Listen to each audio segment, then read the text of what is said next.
తాకట్టులో ఉన్న బంగారాన్ని విడిపించి ఆ రోజు ఆన్లైన్ రేటుకే మేము కొంటాం. Sharma gold company. మాజీ సీఎం జగన్ తిరుమల పర్యటన రద్దయినప్పటికీ తిరుపతిలో హైడ్రామా కంటిన్యూ అవుతూనే ఉంది. సరిగ్గా 5 గంటల ప్రాంతంలో రేణిగుంట విమానాశ్రయంలో జగన్ ల్యాండ్ అవ్వాల్సి ఉంది. కాకపోతే అనూహ్యంగా 2 గంటల 45 నిమిషాలకి ఆయన పర్యటనను రద్దు చేసుకుంటున్నట్టు ఒక మెసేజ్ అయితే బయటకు వచ్చింది. ఎందుకు జగన్ దాదాపు ఖరారైనటువంటి పర్యటనను రద్దు చేసుకున్నారనేటువంటి అంశం ప్రస్తుతం చర్చనీయాంశంగా మారింది. గత 2 రోజుల నుంచి కూడా జగన్ తిరుమల పర్యటనకి సంబంధించి ఒక ఉత్కంఠ నెలకొంది. అటు పోలీసులు కూడా ఎక్కడైతే శాంతి భద్రతలకు విఘాతం కలుగుతుందనేటువంటి ఒక ఇన్ఫర్మేషన్తో పోలీస్ 30 యాక్ట్ను కూడా అమల్లో పెడుతున్నారు. ఆ రకంగానే వైసీపీ కీలక నేతలకు కూడా నోటీసులు అనేది జారీ చేశారు. ఎవరు కూడా బయటకు రాకూడదు. జగన్ పర్యటనకి సంబంధించి కొంత లా అండ్ ఆర్డర్ ఇష్యూస్ ఉండేటువంటి అవకాశం ఉంటుంది కాబట్టి వాళ్ళకి ఇప్పటికే నోటీసులు అయితే జారీ చేశారు. కాకపోతే జగన్ మరి కొంతసేపట్లోనే అటు ఫ్లైట్ ఎక్కుతారనేటువంటి ఒక విషయం బయటికి వచ్చింది. అటు మీడియా కూడా మొత్తం ఉత్కంఠగా రేణిగుంట విమానాశ్రయంలో ఎదురు చూస్తున్నటువంటి సమయంలో ఒక్కసారిగా జగన్ పర్యటనను రద్దు చేసుకున్నట్టు ఇన్ఫర్మేషన్ అయితే అంది. అయితే దీనికి అనేక కారణాలు కూడా చెప్పొచ్చు. ఎందుకంటే గత 2 రోజుల నుంచి కూడా అటు హిందూ సంఘాలు, కూటమి నేతలంతా కూడా ఒకటే హెచ్చరిక జారీ చేస్తున్నారు. ఖచ్చితంగా డిక్లరేషన్ అంశానికి సంబంధించినటువంటి ఏదైతే ప్రొసీజర్ ఉందో అది పూర్తి చేసే జగన్ తిరుమలకు వెళ్ళాలి అనేటువంటి ఒక హెచ్చరిక అయితే జారీ చేశారు. లేని పక్షంలో ఖచ్చితంగా అడ్డుకుంటాము, ఆయన పర్యటన చేయాల్సినటువంటి అవసరం లేదు, హిందువుల మనోభావాలను దెబ్బతీసే విధంగా ఇప్పటికే కల్తీ నెయ్యి వ్యవహారానికి సంబంధించి కోట్లాది మంది హిందువులంతా కూడా ఈ యొక్క పరిస్థితిని ఎదురు చూస్తున్నటువంటి నేపథ్యంలోనే అటు ఇప్పటికే అనేక విమర్శలు వినిపిస్తున్నాయి. ముఖ్యంగా తిరుమల పవిత్రతను పూర్తిగా అబాసుపాలు చేసినటువంటి వైఎస్ఆర్సీపీ అధినేత జగన్ తిరుమలకి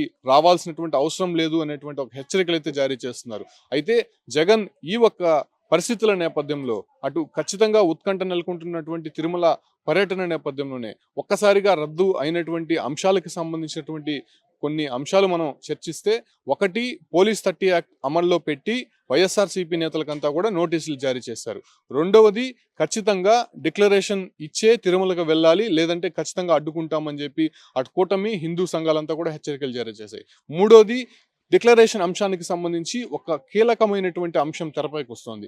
తిరుమలలో టీటీడీ అధికారులే ఇటువంటి పోస్టర్లు అయితే ఏర్పాటు చేశారు.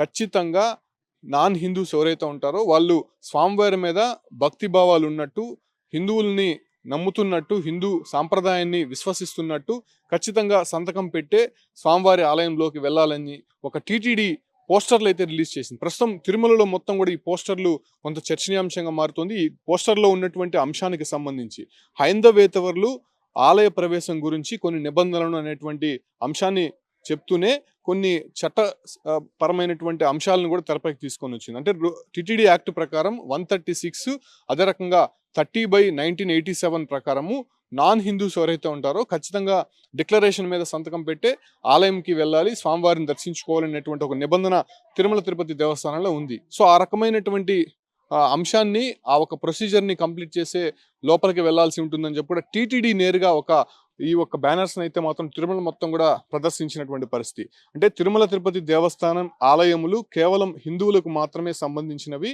సాధారణంగా ఈ ఆలయ ప్రవేశము హిందువులకు ఒక హక్కు లాంటిది అయినప్పటికీ హైందవేతరులు ఆలయ ప్రవేశం చేయాలనుకుంటే వారు శ్రీ వెంకటేశ్వరుని పట్ల విశ్వాసం మరియు గౌరవం ఉన్నట్లు ఒక ధృవీకరణ పత్రాన్ని ఇవ్వవలసి ఉంటుంది. ఈ ధృవీకరణ పత్రము తిరుమలలోని వైకుంఠం క్యూ కాంప్లెక్స్, అదనపు కార్యనిర్వహణాధికారి వారి క్యాంపు కార్యాలయము, రిసెప్షన్ కార్యాలయము, అన్ని విచారణ కార్యాలయాల వద్ద అందుబాటులో ఉన్నవి అనేటువంటి ఈ ఒక పోస్టరు ప్రస్తుతం తీవ్ర చర్చనీయాంశంగా మారుతుంది. అంటే ఇంత పకడ్బందీగా జగన్ పర్యటనను అడ్డుకోవాలని కావాలని ఉద్దేశపూర్వకంగా చేస్తున్నారని చెప్పి కొద్దిసేపటి క్రితమే టీటీడీ మాజీ పాలక మండలి సభ్యులు భూమన కరుణాకర్ రెడ్డి కూడా చెప్పారు. ఆయన ప్రెస్ మీట్లో చెప్పింది ఒకటే, ఖచ్చితంగా కొంత ఉద్రిక్త పరిస్థితుల మధ్య జగన్ పర్యటన ఉండబోతోంది. ఎందుకంటే ఇప్పటికే కూటమి నేతలంతా కూడా కొంత హెచ్చరికలు జారీ చేస్తున్నారు. మరోవైపు బీజేపీ నేత భానుప్రకాష్ రెడ్డి కావచ్చు, అంటే జనసేన నేత కిరణ్ రాయల్, వీళ్ళు ఇరువురు కూడా కొంతమందిని పురమాయించి కావాలనే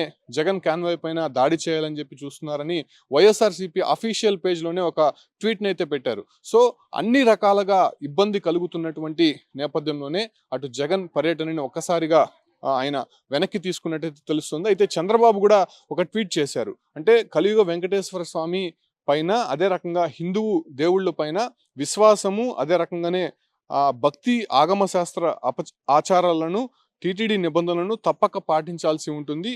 ఆ ఒక్క నిబంధనలు పాటించే తిరుమలకు రావాల్సి ఉంటుంది. భక్తుల మనోభావాలకు, ఆలయ ఆచారాలకు భిన్నంగా ఎవరు వ్యవహరించవద్దని విజ్ఞప్తి చేస్తూ చంద్రబాబు నాయుడు కూడా ఒక ట్వీట్ చేశారు కొద్దిసేపటి క్రితమే. అదే తరహాలోనే డిప్యూటీ సీఎం పవన్ కళ్యాణ్ కూడా ఒక ట్వీట్ చేశారు. అటు జగన్ తిరుమల పర్యటన నేపథ్యంలోనే ఆయన కూడా కొన్ని ఆసక్తికరమైనటువంటి అంశాలు తెరపైకి తీసుకొచ్చారు. సో అన్ని రకాలుగా అటు పోలీసులు కావచ్చు, ఇటు హిందూ సంఘాలు, కూటమి నేతలు, అటు టీడీపీ చీఫ్ చంద్రబాబు, అదే రకంగా జనసేన చీఫ్ పవన్ కళ్యాణ్, ఇటు రాజకీయంగా కొంత చర్చనీయాంశంగా మారినటువంటి ఈ ఒక్క వ్యవహారానికి సంబంధించి ఫైనల్ గా జగన్ ఒక డెసిషన్ తీసుకున్నారు. ఇక తిరుమల పర్యటనకి వస్తే ఒకటి ఎయిర్పోర్ట్ లో అడ్డుకుంటారని చెప్పి కూడా ఇంటెలిజెన్స్ నుంచి వస్తున్నటువంటి ఇన్ఫర్మేషన్. సో వీటన్నిటిపైన కూడా కొంత చర్చించినటువంటి నేపథ్యంలోనే ఈ పర్యటనని రద్దు చేసుకున్నట్టు జగన్ మాత్రం స్పష్టంగా చెప్పినట్టు తెలుస్తోంది. ఆ రకంగా మీడియా ముందుకి వచ్చి అన్ని వివరాలు తాను వెల్లడిస్తాను అని చెప్పి కూడా చెప్పింది. కాకపోతే తిరుమలలో వెలిసినటువంటి ఈ ఒక్క పోస్టర్లకు సంబంధించి తీవ్ర చర్చనీయాంశంగా మారుతోంది. టీటీడీ ఎప్పుడు కూడా ఇటువంటి పోస్టర్లు ఎక్కడా కూడా పెట్టలేదు. గతంలో జగన్ తిరుమల పర్యటన నేపథ్యంలోనే ఆయన సీఎంగా ఉన్నప్పుడు కావచ్చు, లేదంటే ప్రతిపక్ష నేతగా ఉన్నప్పుడు కూడా ఇటువంటి పోస్టర్లు మాత్రం ఎక్కడా కనిపించలేదు. ఆయన 2009లో డిక్లరేషన్ మీద సంతకం పెట్టినట్టయితే కొన్ని ఇన్ఫర్మేషన్స్ అప్పటి నుంచి కూడా ఆయన ఎంపీగా పనిచేశారు, ఎమ్మెల్యేగా పనిచేశారు, సీఎంగా పనిచేశారు. ఇప్పుడెప్పుడు కూడా ఆయన తిరుమలకు వచ్చినప్పుడు ఈ ఒక డిక్లరేషన్ పైన సంతకం పెట్టలేదు. అదే అంశానికి సంబంధించి ప్రస్తుతం చర్చనీయాంశంగా మారినటువంటి నేపథ్యంలోనే ఖచ్చితంగా డిక్లరేషన్ అంశం జగన్ తిరుమలకు వస్తే లేవనెత్తేటువంటి అవకాశం ఉంటుంది. టీటీడీ అధికారులు కూడా ఆ రకమైనటువంటి పకడ్బందీ ఏర్పాట్లు అయితే చేశారు. ఎందుకంటే వైకుంఠం క్యూ కాంప్లెక్స్ లో 17వ నంబర్ కాంప్లెక్స్ వద్ద ఖచ్చితంగా విఐపీలు ఎంటర్ అయ్యేటువంటి కాంప్లెక్స్ అది. ఆ కాంప్లెక్స్ వద్ద జగన్ ఖచ్చితంగా డిక్లరేషన్ మీద సంతకం పెట్టాలి. అక్కడ ఉన్నటువంటి అధికారులందరూ కూడా అడిగే ప్రయత్నం చేస్తారు. కాబట్టి వీటన్నిటిని దృష్టిలో ఉంచుకొని ఒకవేళ డిక్లరేషన్ మీద సంతకం పెట్టకపోతే కింద రిటర్న్ పర్యటనలోనే తిరుపతిలో అడ్డుకుంటామని చెప్పి కూడా అటు కూటమి నేతలు హెచ్చరికలు జారీ చేస్తున్నారు. సో వీటన్నిటిని దృష్టిలో ఉంచుకొని జగన్ పర్యటనని రద్దు చేసుకున్నట్టయితే మాత్రం చాలా క్లారిటీగా తెలుస్తుంది. ఈ రకమైనటువంటి షెడ్యూల్ ప్రస్తుతం క్యాన్సిల్ అయినటువంటి నేపథ్యంలోనే అటు కూటమి నేతలపైన, హిందూ సంఘాలపైన, వైఎస్ఆర్సీపీ నేతలంతా కూడా ఒకంట ఫైర్ అవుతున్నటువంటి పరిస్థితి. అయితే జగన్ మీడియా ముందుకు వచ్చి ఎటువంటి అంశాలు తెరపైకి తీసుకురాబోతున్నారో అనే దాన్ని మాత్రం ప్రస్తుతం ఉత్కంఠగా కనిపిస్తుంది.